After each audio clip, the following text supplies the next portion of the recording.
આજ તો જપો કે 2 મિનિટમાં આવી એમ કરીને આપણી પાસે ભરાઈ લીધી રિક્ષા। જય માતાજી મિત્રો, આજ છે આપણો ડે 93 ને આપણે અવારવારમાં તૈયાર થઈને નીકળી ગયા હતા ખાંડીપુરા જવા, કેમ કે કેદુના ગયા નહોતા। અહીંયા આવીને જોયું તો લાલભાઈની મર્સિડીઝને ચમકાવતા હતા। મેં કીધું આજ જવાનું લાગે મુંબઈ। ખાંડીપુરથી ઘરે આવતા હતા ધમો મન કે આયેલા આપણે ધોરીપુરા આટો મારતા આવી। મન કે એકલા એકલા નહીં મજા આવે। મેં કહું કઈ વાંધો નહીં, અધવજ્જેથી જપાએ આપણને ઉપાડી કે આપણે દવાખાને જવું, થોડુંક કામ હે પણ આપણે બેહવાનું જ છે। મેં કહું કઈ વાંધો નહીં। દવાખાને પહોંચીને જપો અંદર સમજાવવા ગયો તો હું વાંય ગયો। મેં કહું આને શું સમજાવતા આવડે, સાંભળું કરો શું સમજાવે હે।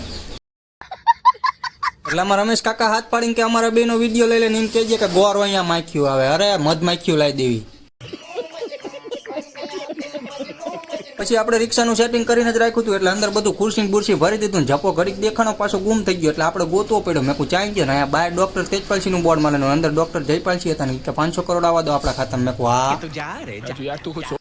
વિડીયો જોવાની મોજ આવી હોય તો ફોલો કરતા જજો ને યુટ્યુબમાં આપણી ચેનલ છે સબસ્ક્રાઈબ કરી લેજો। આજના વ્લોગમાં એટલું જ તે, મળીએ કાલે। જય માતાજી।